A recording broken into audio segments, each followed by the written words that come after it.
Hoy quiero contarle una nueva historia, una misteriosa historia ocurrida en el fin del mundo. Sígame y deje volar su imaginación.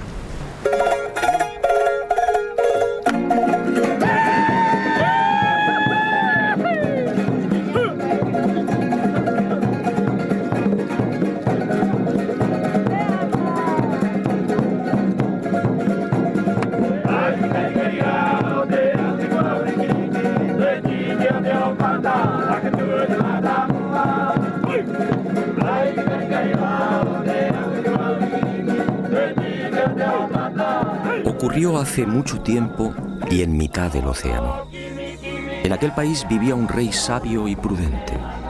Era hijo de los dioses y dotado de poderes excepcionales. Su reino era próspero y feliz.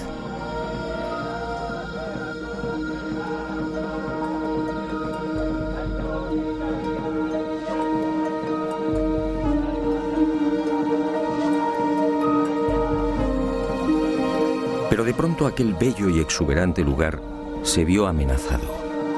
La tierra empezó a temblar y la mar, embravecida, avanzó inexorable, devorando el pacífico reino, y las tierras comenzaron a hundirse.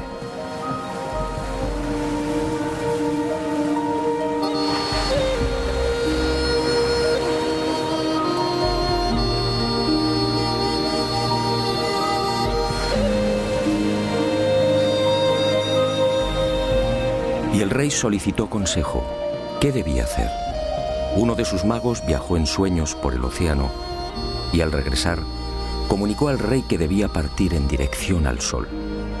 Allí encontraría una nueva patria. Y el rey envió 7 exploradores. Y al poco, aquellos hombres confirmaron la visión del mago.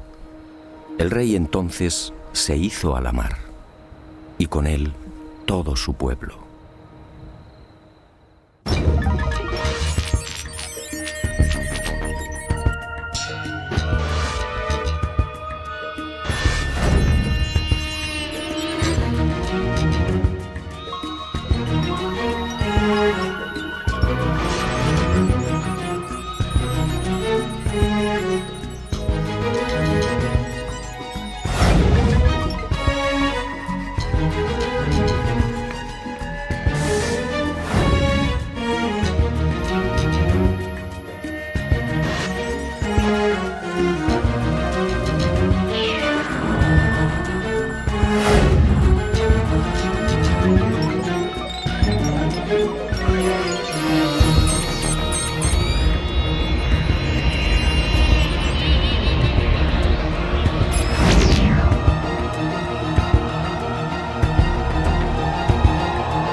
Fue aquí en Anaquena, al norte de la isla, donde aquel rey sabio y prudente desembarcó por primera vez. Y con él llegó también el primer Moai, el símbolo que representa a Pascua.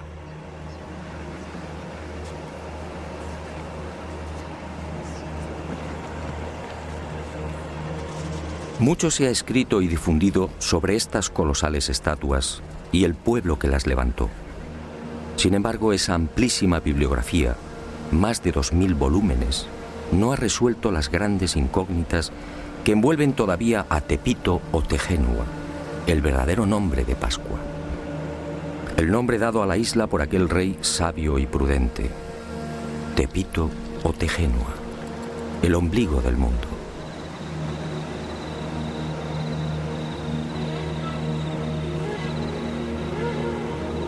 Científicos y especialistas no se ponen de acuerdo. ¿Existió en verdad aquel rey? ¿Se hundió la vieja patria? Si fue cierta la peregrinación por el océano, ¿cuándo se produjo? ¿Fue aquel rey y su séquito los primeros pobladores de Pascua? ¿Construyeron ellos los Moais? Y de ser así, ¿por qué? ¿Cómo los transportaron?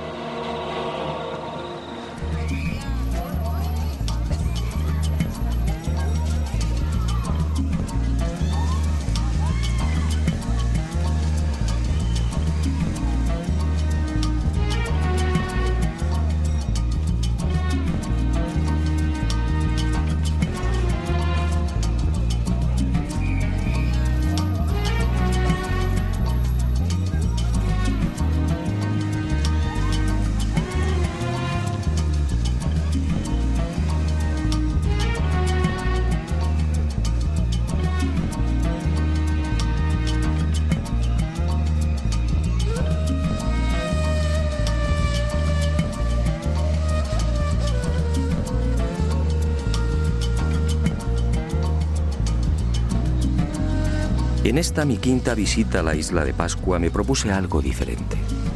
Algo que quizá podía arrojar nueva luz sobre los referidos misterios. Hasta ese momento todas mis investigaciones habían tomado como referencia los dispares criterios de la ciencia. Pero como digo, esas afirmaciones resultaban tan endebles como contradictorias. Y en esta oportunidad, obedeciendo a la intuición, escuché la voz del pueblo. ¿Qué cuenta la tradición? ¿Qué dicen los ancianos pascuenses? ¿Cuál es su versión?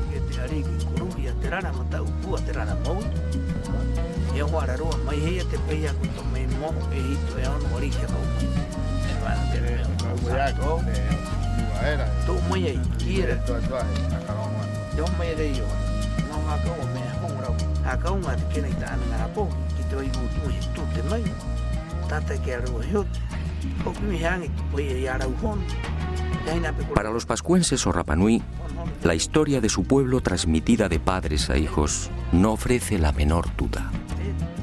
Todo empezó con aquel rey sabio y prudente. Se llamaba Hotu Matua y su primitivo reino recibía el nombre de Hiva Marae Renga. Allí vivía feliz en compañía de su esposa, Bakai Ajeba. Pero un día, Hiva comenzó a hundirse. Y cuenta la tradición que aquellas tierras fueron tragadas por la mar a razón de 40 centímetros por año. El joven rey Oariki, desesperado, envió diferentes expediciones a la búsqueda de nuevas tierras, pero todas se hallaban pobladas. Fue entonces cuando el mago y sacerdote Haumaka tuvo la visión de una isla situada hacia el este. En sueños, el gran dios Makemake lo trasladó hasta 3 islotes que se alzaban muy cerca de una isla deshabitada. Haumaka recorrió el lugar y regresó a Hiva, anunciando la buena nueva a Hotu Matua. Al día siguiente, 7 exploradores partieron hacia el nacimiento del sol. Alcanzaron la isla y descubrieron las pisadas de Haumaka en las rocas de uno de los volcanes. Al regresar a Hiva, los exploradores intentaron persuadir al rey para que olvidara aquella isla. Se trataba de un lugar pedregoso, sin casi vegetación y azotado por vientos huracanados.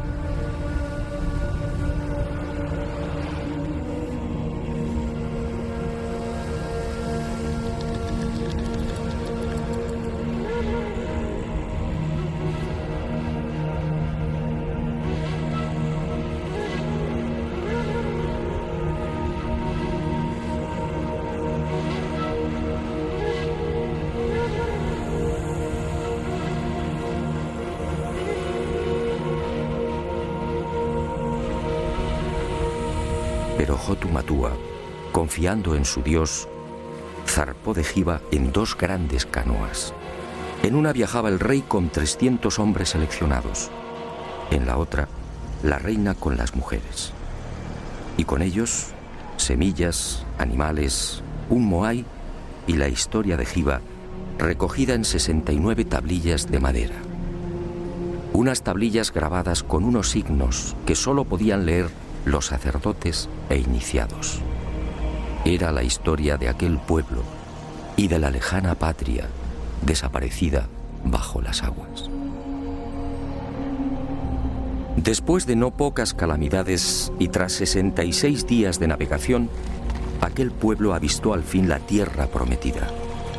Se trataba, en efecto, de una isla mágica que el rey bautizó como el ombligo del mundo.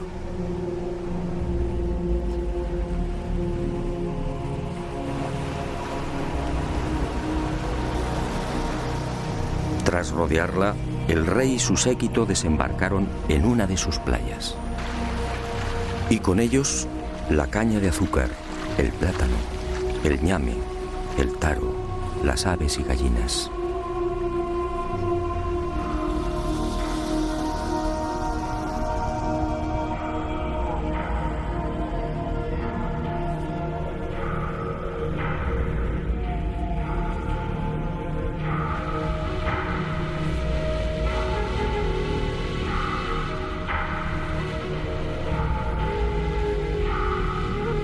Y junto al rey, junto a los artesanos, agricultores, pescadores, adivinos, sacerdotes, mujeres y niños, desembarca también el símbolo de aquellas audaces gentes.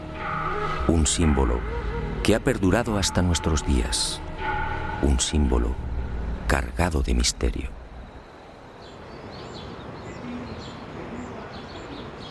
Según los ancianos pascuenses, así dio comienzo la verdadera historia de la isla. Este fue el primer poblamiento humano, una migración obligada que se remontaría quizás al siglo V. Los Rapanui establecen esta fecha basándose en la lista de reyes que sucedieron al mítico Hotu Matua y que conservan con nitidez en la memoria colectiva. En total, dicen, la isla ha sido gobernada por 64 arikis, con una duración media de 25 años por reinado. Este cálculo nos situaría alrededor del año 400 después de Cristo.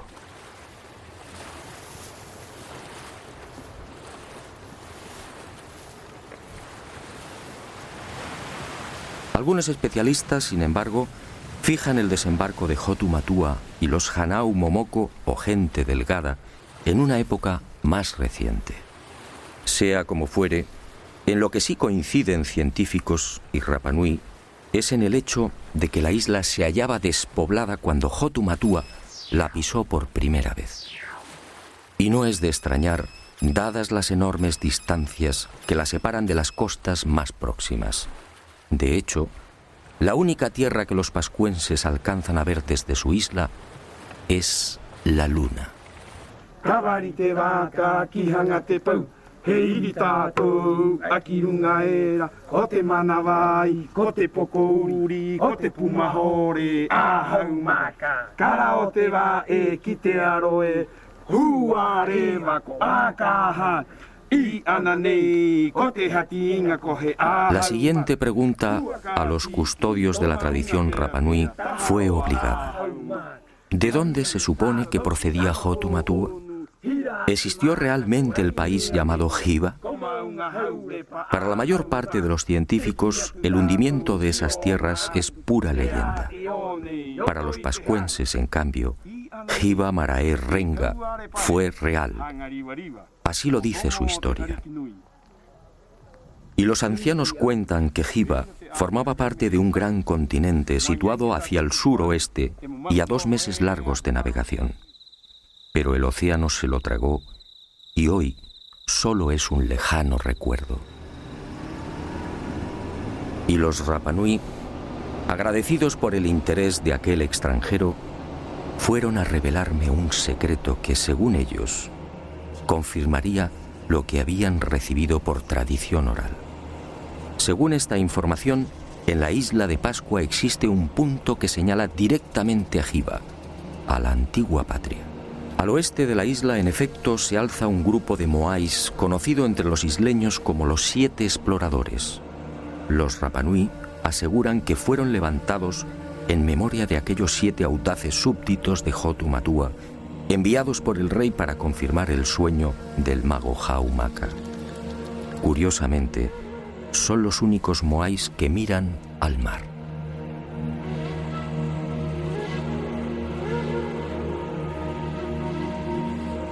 Estos 7 moais apuntan directamente al lugar donde, según la tradición, se hallaba Hiva, en las proximidades de Nueva Zelanda, exactamente en el rumbo 254. ¿Casualidad? Lo dudo. Para la ciencia, aquella primera oleada humana que llegó a Pascua tuvo que proceder de algún punto más cercano. Y algunos señalan las Islas Marquesas, al noroeste. Otros incluso aseguran que Hotu Matua y su gente pudieron navegar desde las costas del Perú o de la India. Los pascuenses lo niegan.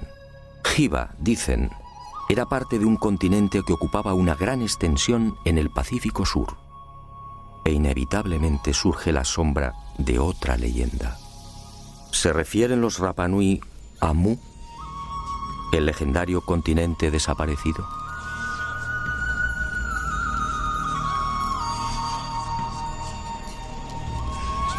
Lo cierto es que Hotu Matua y los primeros pobladores del ombligo del mundo, llegaran desde donde llegaran, trajeron consigo una cultura tan esmerada como desconcertante. Hoy, la isla de Pascua es identificada casi exclusivamente por sus moais.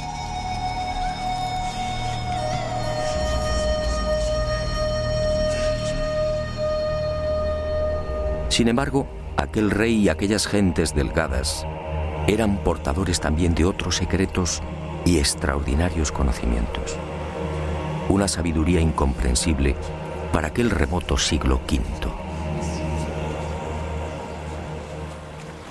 Según la tradición Rapanui, al segundo día de su llegada a la isla, Bakai, la esposa de Hotu Matua, dio a luz a su primer hijo. Se trató en efecto de un parto submarino.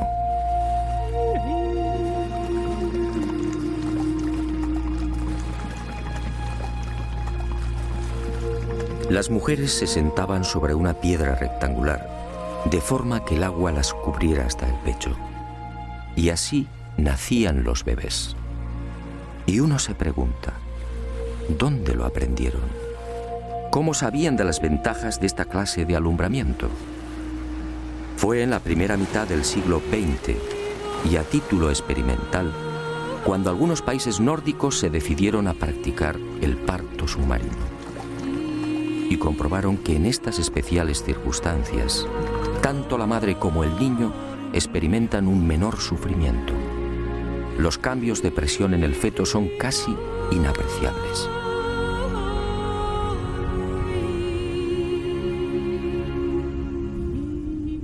Con la llegada a Pascua de la civilización, o debería decir de la supuesta civilización, esta ancestral costumbre se perdió, como se perdería también otro ritual igualmente insólito y que, según la tradición, procedía de Hiva. Las embarazadas eran trasladadas a la ciudadela sagrada de Orongo. Una vez aquí, los sacerdotes recogían el líquido amniótico, siendo utilizado por reyes y reinas para el cuidado de la piel y en las ceremonias de fertilización de la tierra. ¿Cómo sabían los primitivos pascuenses del poder regenerativo del apnio?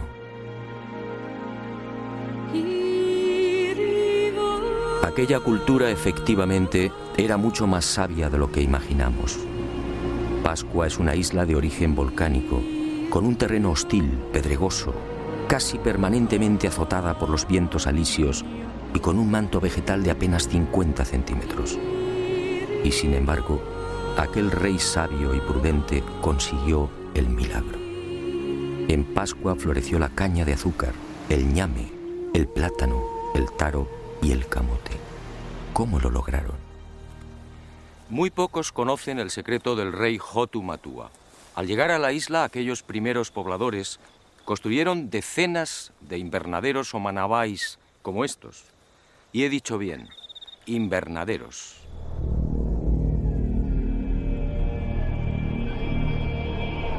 He aquí otra muestra de la sabiduría de aquel pueblo. Una sabiduría o un poder heredados de Hiva. Las inclemencias y agresividad de la isla no fueron obstáculo para los recién llegados. Y levantaron los manabai, unos invernaderos excavados en el terreno de hasta 2 metros de profundidad y 20 o 30 de longitud.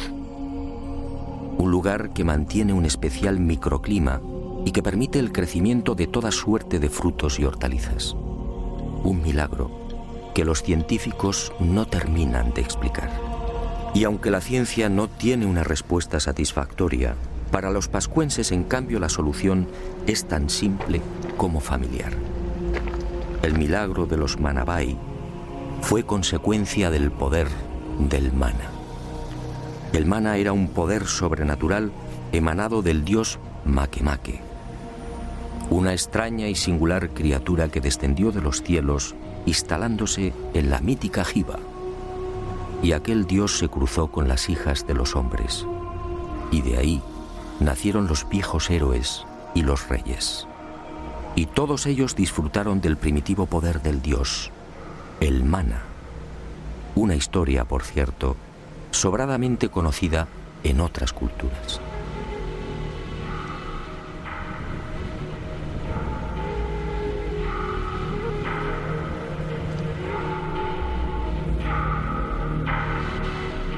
Y cuenta la tradición Rapanui que ese mana heredado de padres a hijos fue utilizado por reyes y sacerdotes en beneficio del pueblo. Ninguno de mis informantes supo explicar con precisión en qué consistía dicho poder sobrehumano. Todos, sin embargo, coincidieron en algo. Era como una fuerza, como una energía que modificaba personas y cosas. Cuando el rey extendía sus manos hacia la mar, peces y tortugas se multiplicaban, abasteciendo así a sus súbditos. Cuando el ariqui tocaba semillas o plantas, las cosechas prosperaban. Cuando lo hacía con los animales, la fuerza del mana los engordaba, acelerando la reproducción. El propio nombre del dios, Makemake, no es otra cosa que un apócope o supresión de letras de la primitiva designación de la deidad. Manake, Manake. Es decir, el que disfruta de un poder más que excepcional. En definitiva, según los ancianos Rapanui, fue gracias al mana como sus ancestros lograron transportar los grandes bloques de piedra que cierran los invernaderos. No importaba peso o volumen. El mana, dicen, los hacía levitar, venciendo así la gravedad. Y otro tanto sucedió con las extrañas construcciones que se alzan al sur de la isla, en el paraje conocido como Binapú. Otro de los grandes enigmas de Pascua, para el que los científicos tampoco tienen explicación. Aquí, desafiando toda lógica, permanecen los restos de un aju o altar, muy diferente a los 101 que se conservan a lo largo y ancho de la isla. Diferente, sí, por su estructura y por el peso y pulido de los bloques que lo integran. Bloques de duro basalto de hasta 11 y 12 toneladas perfectamente escuadrados. ¿Cómo lograron semejante perfección? Ni siquiera una afilada navaja puede penetrar entre sus paredes.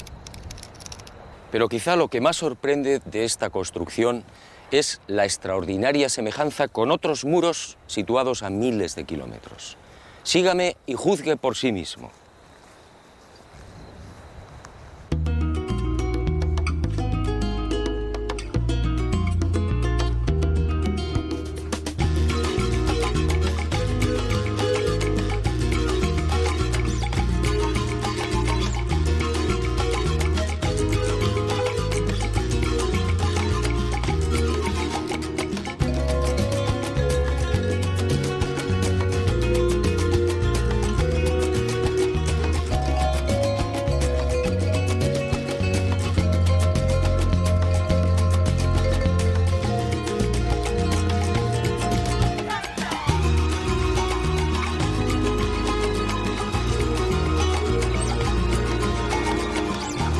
Fue el Inca Garcilaso en sus comentarios reales quien proporcionó el primer aviso sobre lo insólito de estas edificaciones en pleno corazón del Cusco peruano.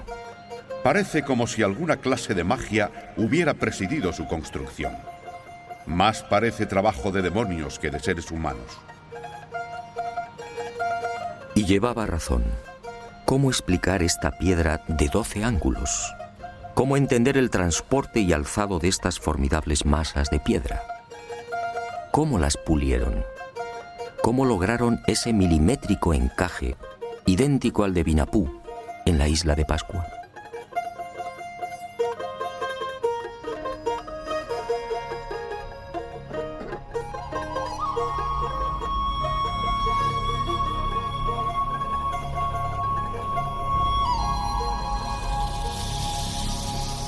¿Y qué decir de las moles que dan forma a la fortaleza inca de Sacsayhuamán?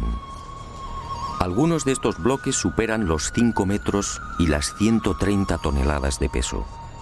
La técnica de construcción es prácticamente gemela a la que vimos en Pascua. ¿Cómo entender esta semejanza?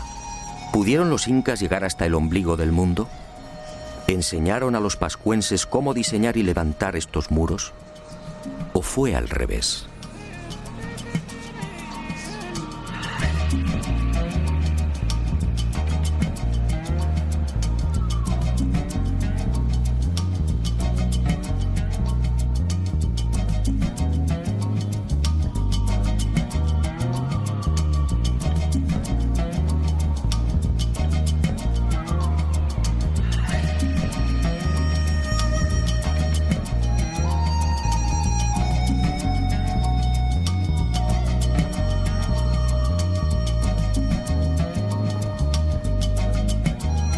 Y otro tanto sucede con los almacenes y tumba del rey Ranjai, en la ciudad etíope de Aksum. Una formidable construcción con bloques de 500 toneladas, escuadrados exactamente igual que en Perú y Pascua. Un complejo funerario que se remonta al año 2500 a.C.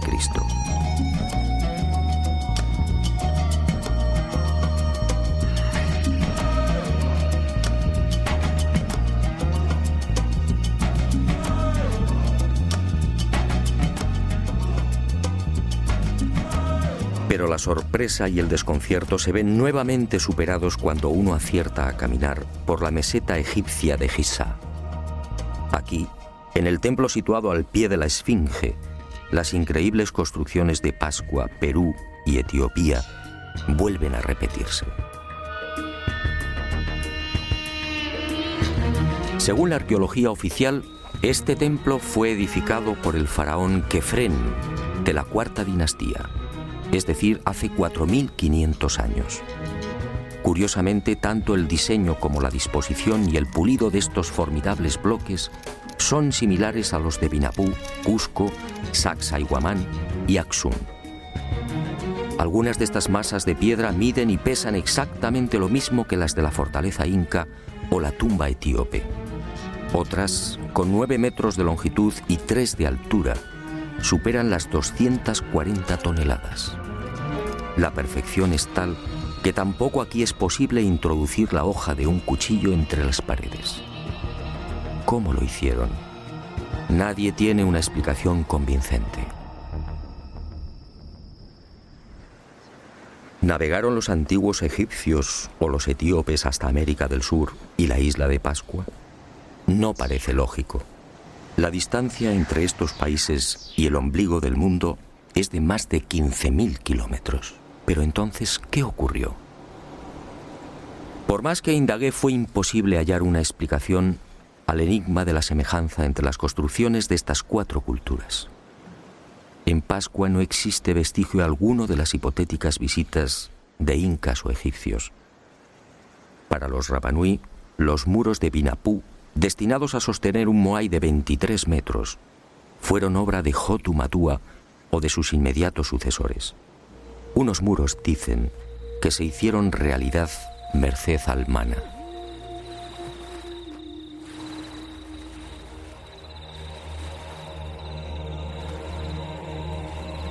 Hotu Matua. He aquí otro de los intrigantes misterios de Pascua. ¿Qué fue de aquel primer rey? ¿Qué fue del Ariki que fundó la cultura Rapanui y que trajo el primer Moai? Según la tradición, Hotu Matua gobernó durante 20 años. Fue la época del máximo esplendor. Un periodo en el que se inició probablemente la construcción de las gigantescas estatuas y, sobre todo, el reinado del mana por excelencia. Todo en el soberano era mana, todo era sagrado. Nadie debía tocarlo. Su cabeza, cabellos y manos eran santos. No podía cortarse el pelo y tampoco las uñas. Sus manos solo tejían redes. Al morir, el cráneo era separado del cuerpo y adornado con pinturas o grabados. Pero este poder, el mana, se hallaba asociado a otro concepto, el tapu, es decir, lo prohibido. Cualquier persona u objeto que pudiera tocar el rey quedaba maldito. Y el tapu, un concepto del que procede la palabra tabú, ha llegado hasta nuestros días en la isla del fin del mundo. El pescador, por ejemplo, no puede comer los peces que captura. Las mujeres y niños Rapanui tienen prohibido el consumo de atún durante la época estival. Los pascuenses no deben pisar el terreno donde se ha enterrado un cordón umbilical. Nadie podía ver al Ariki comiendo o durmiendo. Los infractores del tapu eran condenados a muerte bien por el aplastamiento del cráneo o bien por la introducción en el recto de una antena de langosta marina. Un suplicio extraordinariamente doloroso que conducía indefectiblemente a la muerte.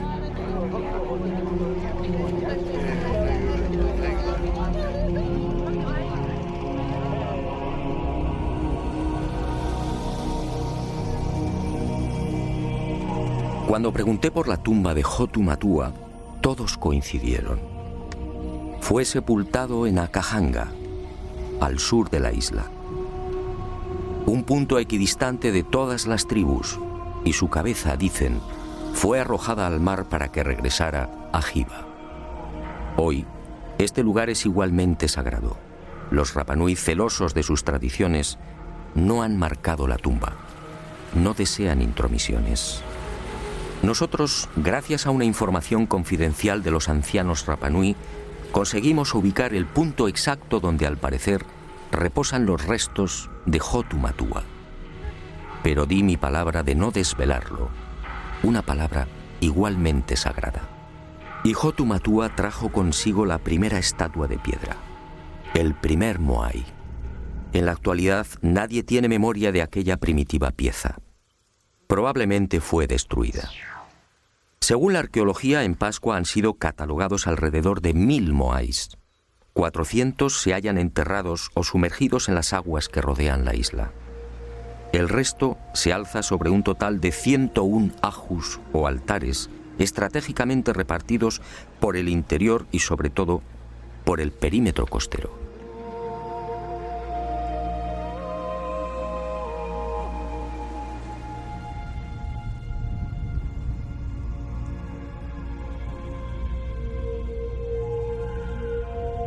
Como decía, es mucho lo que se ha dicho y escrito sobre el símbolo por excelencia de Pascua. Y a decir verdad, son muchos también los infundios y despropósitos que giran en torno a estas colosales estatuas.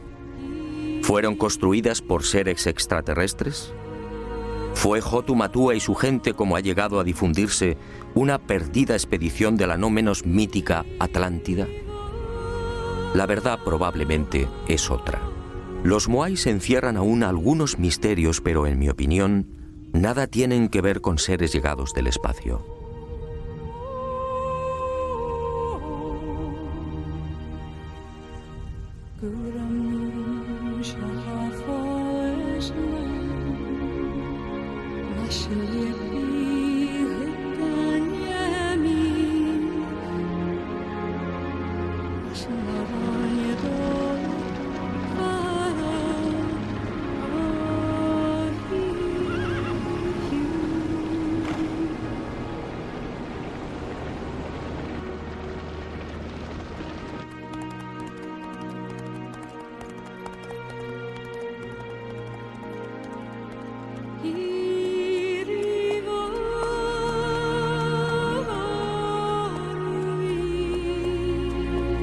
La prueba irrefutable del origen terrestre de los moais se encuentra al este de la isla, en las faldas de un viejo volcán, el Rano Raraku. Aquí se han contabilizado 396 estatuas, muchas terminadas y otras en fase de ejecución. Aquí, en la llamada cantera de los moais, se han encontrado los toki, las rústicas herramientas de basalto con las que se labraban. No hay, por tanto, la menor duda. Los moais son obra humana. Otra cuestión es por qué los hicieron y, sobre todo, cómo los transportaron. Para los científicos, una vez más, no hay seguridad. Para los pascuenses, en cambio, la finalidad de estos colosos de piedra está muy clara. Se trataba sencillamente de la representación de reyes o personajes notables de la comunidad. La estatua era trabajada en la cantera. Una vez concluida, se dejaba deslizar por la pendiente y encajada en una fosa.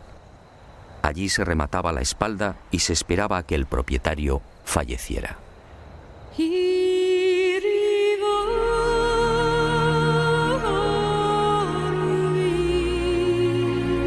Cuando esto ocurría, el moai era trasladado al lugar elegido y alzado sobre el aju o altar.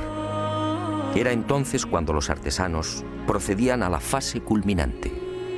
Abrían las cuencas oculares y engastaban en ellas unos ojos de coral blanco con pupilas de escoria roja.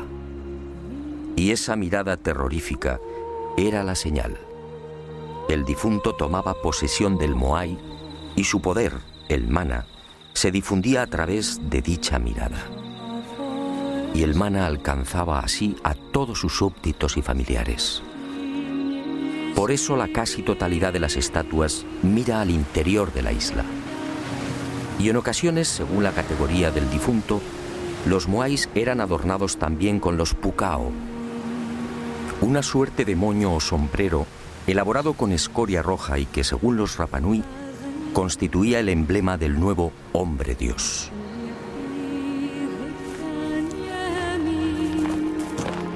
Y ahí justamente, en el proceso de traslado del moai desde la cantera del Rano Raraku hasta su definitivo asentamiento, aparece el gran problema. El verdadero e irritante enigma que envuelve todavía a los moais. ¿Cómo los transportaron?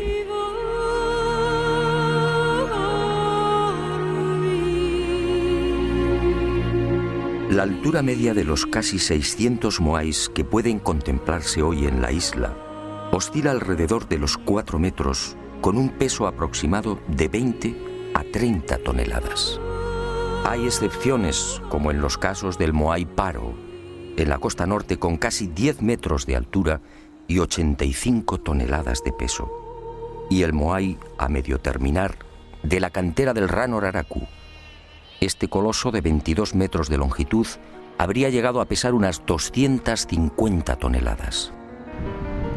En el caso de los sombreros o pucaos, la mayor parte de estos cilindros supera las 7 y 8 toneladas. ¿Cómo se las ingeniaron los Rapanui para trasladar semejantes moles a lo largo de la isla y para elevar los tocados hasta 5 metros de altura?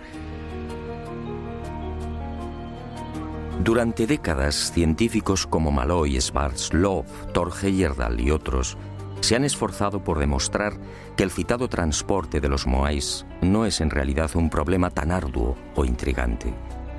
Y han echado mano de las más peregrinas soluciones. Trineos de madera sobre los que descansarían las estatuas. Horquillas también de madera de las que colgarían los moais.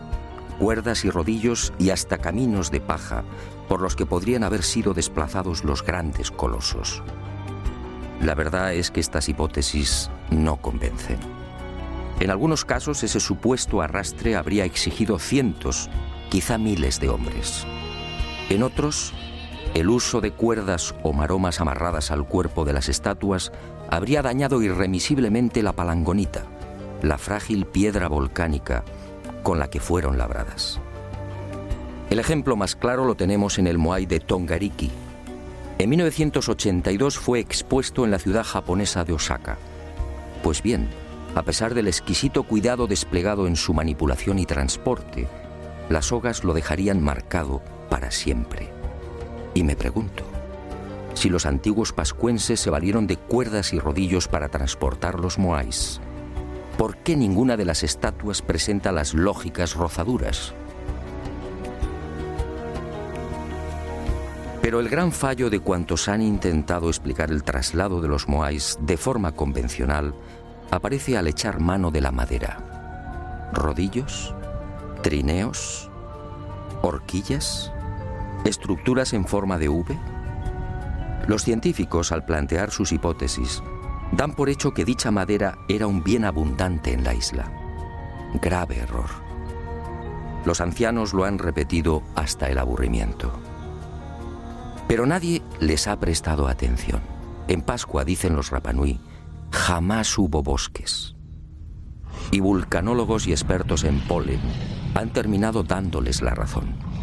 Hace 10.000 o 12.000 años, la isla padeció la última gran erupción volcánica. El Maunga Terevaca al norte entró en actividad y los ríos de lava arrasaron Pascua, sofocando cualquier vestigio de vegetación. Cuando Hotu Matua desembarcó en Anaquena, el ombligo del mundo era un paraje casi desolado. El único arbusto presente en la isla era el toromiro, de apenas 1,30 metros de altura y 30 centímetros de diámetro.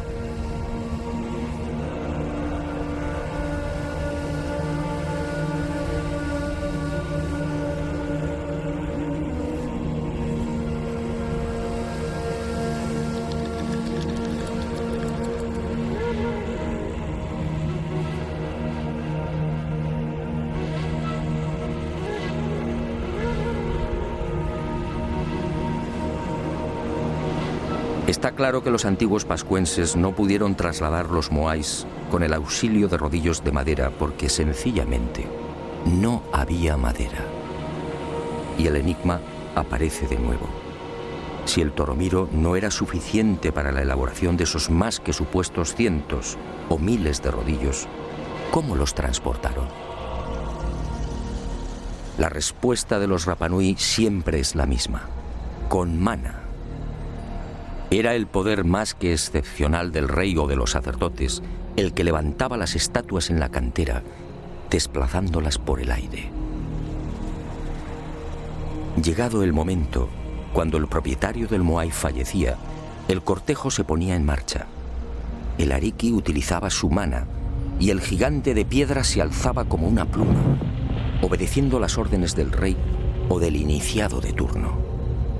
Y así viajaba hasta el lugar fijado por el difunto.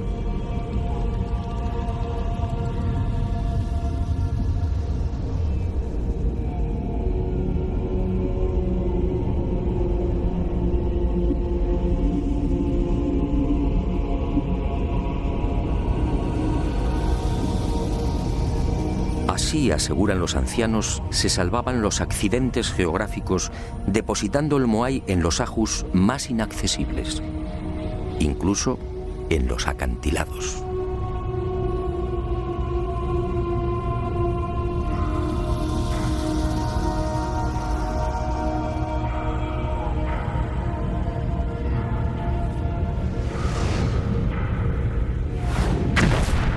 Pero esta versión, obviamente, no cuenta para los científicos.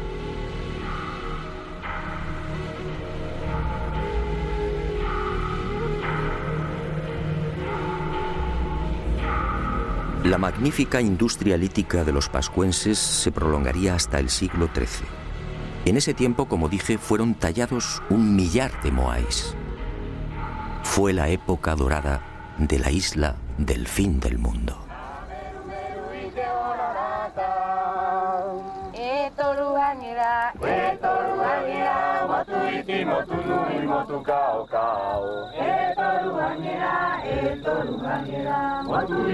Pero un buen día, hacia el año 450, sucedió algo imprevisto. En la isla desembarcó una segunda oleada humana. Eran los Hanau Epe, unos individuos corpulentos que terminarían provocando el gran desastre.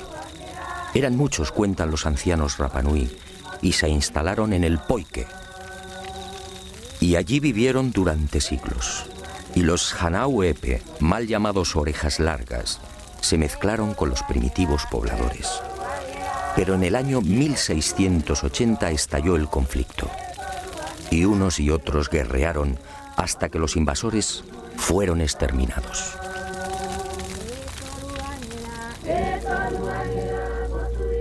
La isla no se recuperaría jamás de aquella sangrienta guerra.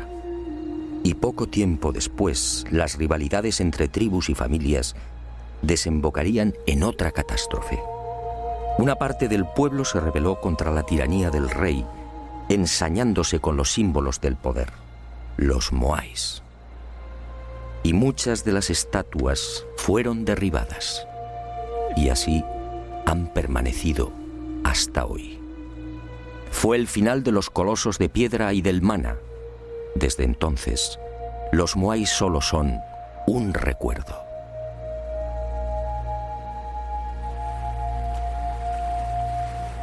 Pero las desgracias de la isla del fin del mundo no terminaron ahí. A partir de 1722 el hombre blanco entra en contacto con Rapa Nui. Y durante un siglo, casi un centenar de buques arriba a las costas de Pascua. Y con ellos, la codicia, las enfermedades, la muerte y la esclavitud. En 1862, 7 barcos peruanos atracan frente a la isla y capturan a 1 millar de pascuenses. Todos ellos son trasladados a las islas Chincha y al interior del Perú, donde trabajan como esclavos. En 1877, Pascua se encuentra al borde del colapso. La población suma 111 personas.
Y con el destierro y esclavitud de los pascuenses se registra otro suceso no menos lamentable. Junto al millar de isleños capturados en 1877 se encuentra el rey Caimacoy y la mayoría de los sabios y sacerdotes de la vieja cultura Rapa Nui. Todos mueren en las guaneras peruanas, perdiéndose así otro gran tesoro, el secreto de las tablillas Rongo Rongo.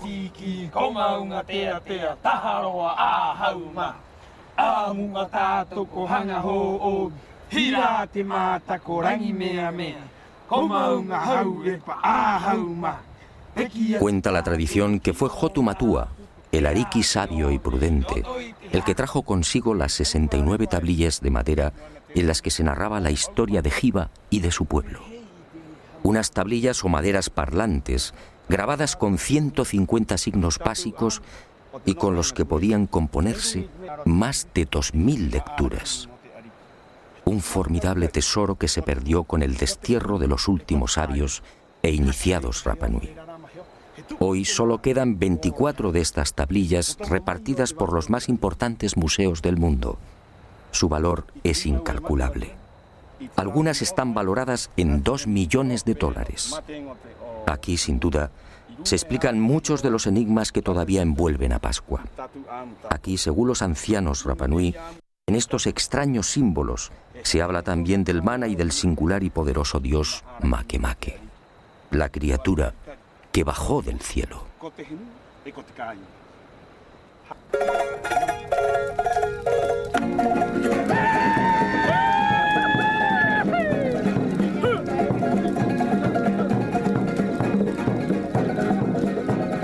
Es probable que nunca alcancemos a desvelar los misterios de Pascua. No importa. Pascua sigue conservando la huella y la magia de aquel tiempo y de aquellos hombres. Eso, en el fondo, es lo importante. Pascua, hoy, es una puerta abierta a la imaginación y a los sueños. La puerta más sagrada y benéfica con la que todavía cuenta el ser humano.